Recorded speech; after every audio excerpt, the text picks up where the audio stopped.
자, 이번에는 29번부터 4개를 해볼게. 자, 해석이 항상 빡빡하니까 잘 보도록 하세요.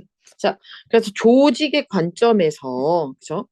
하나야, 그죠? 그러니까 하나니까 여기가 단수 취급인 거고, 가장 매력적인 예시 중에 한 개가 뭐에 대한 매력적인 예시냐면, 어떻게 조직이 포함할 수 있냐라는 거지. 다양한 유형의 문화를 어떻게 조직이 포함할 수 있는가에 대한 매력적인 예시 중에 하나가 그죠? 어떤 거라고? 인식하는 거래 뭐를? 기능적인 운영을 뭐에 대한 다른 부서에 대한 그래서 뭐 안에서 조직 안에서 다시 보면 그러니까 어떻게 조직이 다른 유형의 뭐지? 그러니까 다시 볼게. 어떻게 조직이 문화의 다른 유형을 포함할 수 있는지에 대한 가장 매력적인 예시 중에 하나가 그 조직 안에서 다른 부서에 대한 기능적인 운영을 인식하는 것이다. 라고 길게 길게 해석되는 것 뿐이에요. 이제 잘라서 하면 돼요. 그래서 다양한 부서와 그 다음에 그래서 다양한 부서와 어디에서? 조직 안에서의 다양한 부서와 과는 필연적으로 피할 수 없게 보인다는 거야. 뭐를? 주어진 상황을. 그래서 본데, 뭐로부터? 그들의 편향적이고 편파적인 관점으로부터 주어진 상황을 볼 수밖에 없다라는 이야기야. 자, 그래서 그 디파트먼트는 어쨌든 부서와 그 멤버가, 그죠? 이때 이치는 부서겠지. 그죠? 부서의 이 일원들이 뭘 할 수밖에 없어? 습득하겠지. 습득할 거래 뭐를? 터널 시야 현상을 습득할 거래. 그 터널 시야 현상이 어떤 거냐면 못하게 하는 거야. 뭐를? 그들이 뭘 못해? 무언가를 보는 걸 못하도록 하는 거래. 뭐로써? 다른 사람들이 그들을 보는 대로 그 사물을 보지 못하게 만드는 터널 시야 현상을 습득하게 될 거다라는 거야. 다시 말하면 누군가는 A로 봤는데, 그죠? 여기 있는 팀원은 A로 보는데 다른 팀원은 그걸 B로 보는 거야. 그죠? 그러니까 다른 사람들이 그것들을 보는 대로 그것을 보는 것을 못하게 하는 것이 바로 터널 시야 현상이다라는 이야기. 요거는 조금 알고 가는 게 좋겠어. 그죠? 그래서 조직의 바로 그 구조는 뭐를 만들어내? 갈등을 만들어낼 수 있지. 그죠? 그래서 선택은 선택인데 뭐에 대한 선택이냐면 이제 그 구조가 기계적인지 아니면 유기적인지에 대한 선택은 가질 수 있는 거야. 뭐를? 심오한 영향을, 뭐에 대한? 이 갈등 관리에서 엄청나게 중요한, 엄청난 영향을 가진다라는 거야. 그게 기계적인 건지 아니면 유기적인 건지. 기계적인 거는 기계적인 거고 유기적인 거는 약간 사람 관계라고 생각하면 돼요. 기계적인 거는 그냥 진짜 말 그대로 기계적인 거고 유기적인 거는 사람 사이의 관계 같은 것들을 조금 유기적이라고 보면 돼. 생명체적인 것들. 그래서 요거는 생명체 관련된 거라고 생각하는 게 좋겠어. 그래서 이 기계적인 구조는 뭐를 가지냐면 수직적인 위계를 가지지. 그러니까 위계라는 거는 이렇게 상하 구조가 위계예요. 그죠? 상하 구조. 그죠? 그러니까 높은 사람과 낮은 사람이 있는 게 수직적인 위계인 거고, 그래서 뭐를 가지고 있냐면 많은 규칙들이 있는 수직적인 위계고, 그 다음에 뭐도 갖고 있어? 절차나 아니면은 수준을 갖고 있는 거야. 많은 수준. 뭐에 대한 많은 수준? 관리의 많은 수준을 가지고 있는 수직적인 위계고, 그 관리가 어떤 관리냐면 의사결정에 포함되는 관리다라는 이야기야. 아무래도 기계적인 구조에서는 상하 관계가 있겠지. 근데 유기적인 구조는 조금 더 수평적이야, 원래. 그래서 그 수평적인 구조에 대해서 이야기를 해주는 거야. 뭐를? 이 의사결정이 뭐를 한다고? 덜 집중화되어 있고, 그 다음에 의사결정이 퍼지는 거야. 그래서 어디에 걸쳐서? 조직 전반에 걸쳐 퍼져 있다. 라는 이야기야. 그럼 이 관계부사가 사실은 뭘 꾸밀까? 이때 웨어는 쉼표 찍고 웨어리니까 이 앞문장에 대한 것들, 이 원래는 오르가닉 스트럭처를 꾸며주긴 해. 그죠? 이것도 어쨌든 계속적 관계 부사니까 앞문장을 그냥 쭉 설명하고 있다. 라고 보면 돼요. 정확하게는 여기를 설명하겠지만 그 유기적인 구조에 대한 설명을 해주고 있다. 보면 됩니다. 자, 넘어갈게요. 30번을 보면, 자, 30번을 볼게요. 자, 훌륭한 대안인데 어떤 거에 훌륭한 대안이냐 하면 그죠? 교통을 진정시키는 데에 대한 그 훌륭한 대안은 제거하는 거야. 뭐를? 교통을 제거하는 거래. 여기서 보면 to가 전치사고 이거는 그냥 ing가 있는 거지. to 다음에 투부정사니까 이렇게 써야 된다라고 생각하면 안 돼요. 그래서 저때 to는 전치사니까 여기 ing 있는 거 조금 봐야 돼. 그래서 몇몇 도시들은 확보하겠지 뭐를 광범위한 연결망을 뭐랑 도로랑 거리를 뭐를 위해서 자전거나 보행자나 아니면은 뭐 뭐 때에 따라 이용되는 차량들을 위한 도로나 거리를 에 대한 광범위한 연결망을 확보하고 있지. 그래서 그 앞문장은 동기부여해 주는 거야. 사람들이 뭐 할 수 있도록 이동할 수 있도록 뭘 타고 자전거 타고 뭐 하는 것 대신에 자동차 타는 것 대신에 그래서 그 앞문장이 그러니까 자동차 대신에 자전거를 타도록 만들었잖아. 그거는 만들겠지. 이제 그 앞문장이 만들겠지. 뭐를 거리를 안전하게 모두에게 안전하도록 만든다라는 이야기입니다. 그래서 이때 앞문장은 여기서부터 여기까지가 그 앞문장이야. 그죠? 앞문장 선행사란 이야기 앞서는 계속 이야기하지만 자, 자전거는 그죠? 자전거는 점점 뭐가 된다고? 더 인기가 많아짐에 따라 그죠? 도시에서 인기가 많아졌기 때문에 이 계획자들은 전환할 수 있어 뭐를 더 많은 자동차 도로와 그다음에 전체 거리를 그죠? 뭐 하기 위해서 그 자전거들을 더 많은 자전거들을 수용하기 위해서 자동차 도로나 전체 거리를 전환할 수 있다라는 이야기야. 그럼에도 불구하고 대부분의 이 자전거 친화적인 자전거를 탈 수 있는 자전거를 타기 좋은 도시들조차도 요구하는 거야. 뭐를?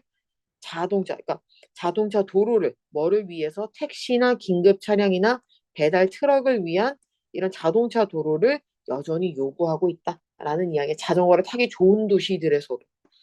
그래서 자동차 트럭은 자주 반감의 대상이 돼. 그러나 그 배달 차량들은 뭐 하다고 실제적으로는 필요한 요소지 뭐 하는데 도시를 초록색으로 만드는데 그러니까 되게 이상하잖아. 보통 배달 차량은 반감의 대상이 안 좋은 대상이야. 근데 도시를 초록색으로 만드는데 굉장히 필수적이라잖아. 그죠? 왜냐 하면 이 밑에가 이유가 나오겠지. 빽빽하게 짐이 실린 그 배달 차량은 그죠? 훨씬 더 효율적인 운송 수단이다라는 거야. 뭐에 대한? 그 상품에 대한 그래서 상품에 대한 뭐보다는 그 몇몇의 하이브리드보다는 그죠? 그 각각의 그러니까 약간의 쇼핑백을 나르는 하이브리드 몇 대의 하이브리드보다는 빽빽하게 짐이 실린 그 배달 차량이 차라리 훨씬 더 효율적인 운송 수단이다라는 이야기야. 그러니까 여기는 몇 개 안 실렸으니까 계속 뭐야 왔다리 갔다리 하겠지 하이브리드라도. 근데 이 배달 차량은 어때? 빽빽하게 짐이 실려서 한 방에 가가지고 한 방에 뿌리면 되잖아. 그죠? 자, 그래서 배포하는 건데 뭐를 배포하냐 하면 음식이나 다른 상품들을 배포하는 거야. 어디로? 어디로? 동네 상인들에게. 그래서 배포하는 것은 허락하겠지, 하게 하겠지. 동네 상인들이 뭘 할 수 있도록 더 작은 가게들을 운영할 수 있도록. 근데 그 가게가 어디에 있어? 집 근처에 있어. 그래서 그 주민들이 뭐 하기 위해서 걷는데, 그죠? 뭐 하기보다는 운전하기보다는 그렇죠. 뭐를 식료품을 얻기 위해서 운전하기보다는 걸을 수 있도록 하기 위해서 집 근처에 더 작은 가게들을 운영하는 걸 가능하게 해준다라는 이야기입니다. 그죠? 이런 것도 한번 쭉 보고요. 자, 그 다음에 작곡가들 한번 밑으로 내려가서 작곡가들을 볼게요. 31 볼게요. 여기다. 자, 그래서 너는 들어. 다시 들어. 그죠? 듣고 또 듣겠지. 그죠? 뭐를 듣고 또 듣냐? 하면 몇 가지 되게 위대한 작곡가들이 뭐 하는 걸 이해받지 못했다는 거를 그들이 살던 시대에서는 되게 유명한 작곡가들도 이해받지 못했다라는 거를 계속 들었어. 그래서 자, 모든 사람들이 이해할 수 있던 건 아니야. 베토벤이나 브라함이나 뭐 스트라빈스키를 이해할 수 있었던 건 아니야. 그들의 세대에선. 그래서 이유는 이유인데 어떤 이유냐면 이러한 초기의 부족에 대한 이유, 뭐에 대한 부족이었냐면 수용. 수용에 대한 초기 부족에 대한 이유가 낯설어서야. 자, 그래서 이 음악적인 형식이나 아니면 아이디어. 그래서 그 음악적인 형식 안에서 표현되는 그러한 생각이라거나 아니면 음악적인 형식들이 완전히 새로워. 그러니까 그 당시에는 뭐 하기가 어렵겠어? 받아들이기가 조금 어렵겠지. 자, 그럼에도 앞문장은 뭐래? 앞문장은 뭐였다고? 것들 중에 하나야. 정확히. 그래서 것들 중에 하나야. 뭐 할 수 있는? 그들을 뭐 하게 할 수 있는? 바로 그들을 그토록 위대하게 만드는 것들 중 하나야. 그죠? 우리가 이때 강조라고 보면 참 좋겠지만 이때 이시 아니라서 강조라고 할 수가 없는 것뿐이야. 그래서 앞문장은 뭐라고? 것들 중에 하나야. 그래서 어떤 것들? 그 작곡가들을 유명하게 만들어준 것들 중에 하나다라고 보면 됩니다. 그죠?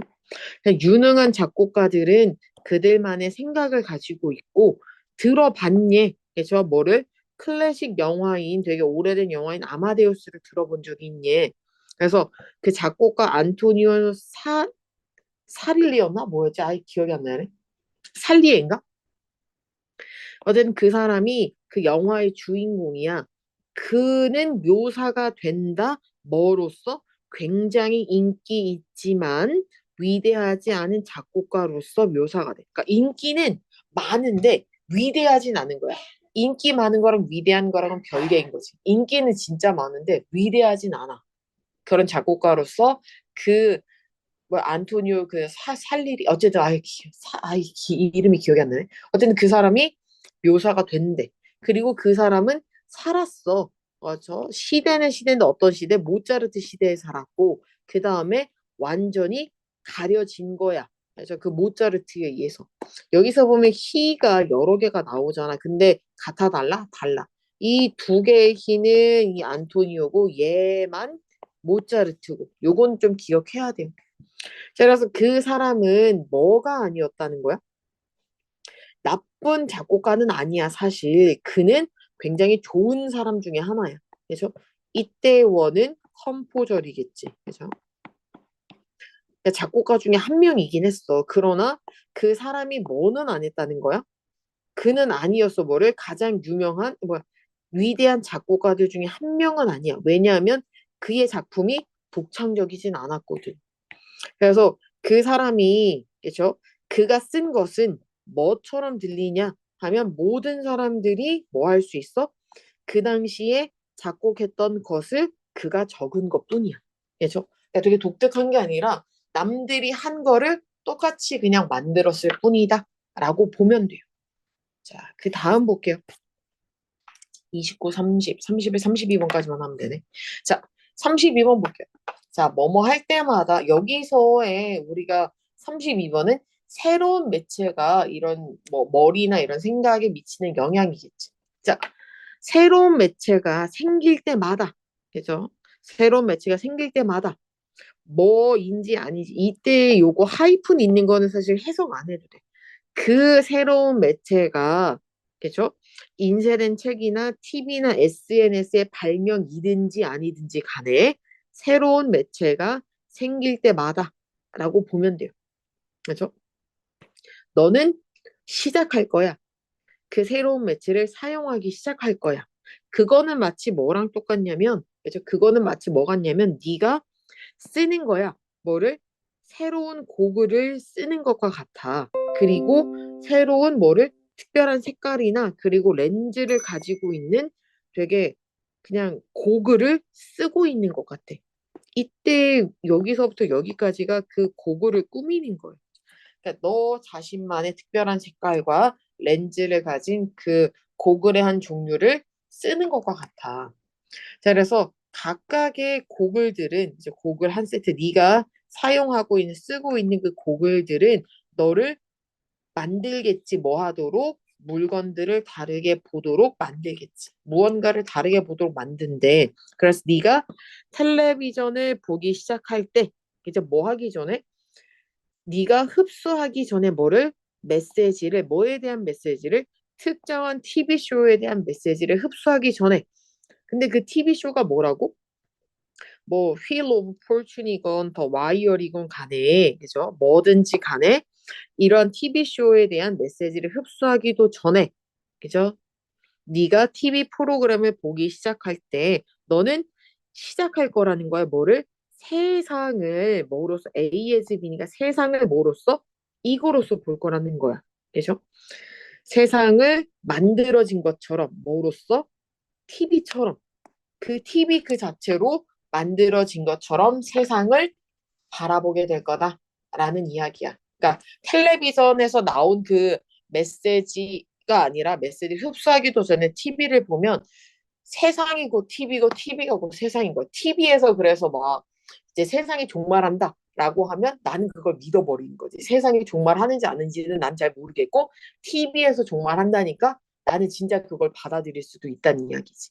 자, 그래서 그 앞문장이 뭐 한 이유냐면 이 사람이 말한 이유야. 뭐라고 말했냐면 새로운 매체가 등장할 때마다 그게 뭐 인간을 위한 뭐 소통하는 방법이든지 말든지 간에 새로운 매체가 생길 때마다 생성될 때마다 그것이 뭘 하고 있다고?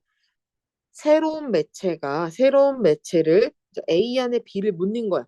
새로운 매체에 메시지를 묻어왔다라고 말한 이유야. 그러니까 다시 말하면 이 사람이 뭐라고 말한 거냐면 인간이 의사소통하는 새로운 방식이 나타날 때마다 그죠? 그 새로운 매체가 어떤 거냐면 인간이 의사소통하는 방법이라는 거야. 그러니까 인간이 의사소통하는 새로운 방식이 나타날 때마다 그 안에 새로운 매체 안에 뭐가 담겨 있다고? 메시지가 담겨 있다고 말한 이유다라는 이야기야. 그죠? 뭐 SNS나 이런 것도 새로 등장했잖아. 근데 그 안에 메시지가 담겨 있겠지. 자, 그래서 새로운 매체는 부드럽게 이끌어 우리가 뭘 할 수 있도록 세상을 보도록 뭐에 따라서 일련의 방식에 따라서 세상을 보도록 이끈대. 어떤 방식이냐면 너에게 그러니까 정보가 너에게 도달하는 방법이겠지. 그죠? 정보가 너에게 도달하는 방식이 뭐하대? 중요하다는 거야. 뭐보다 정보 그 자체보다 그 도달하는 방식이 중요하다라고 아까 그 사람이 주장을 하고 있는 거고. 그죠? 정보가 중요한 게 아니라 어떻게 정보가 오는지 그 방식이 중요하다는 이야기지. TV는 너에게 가르칠 거야. 뭐를 가르칠 거야? 세상이 굉장히 빠르고 그 다음에 그 세상이 뭐 하다고? 표면과 그리고 겉모습이라고 너에게 가르쳐 줄 거다라는 이야기야. 그렇죠? 그러니까 겉만 보고 그다음에 이제 표면이 중요하다라고 이야기야. 왜냐면 사람 속은 모르니까. 이제 그렇게 그냥 계속 하니까 뭐 광고나 이런 것들도 겉모습에 치중한 광고들을 내거나 이랬겠지. 그래서 여기까지 하고 이제 그 다음으로 넘어갈게요.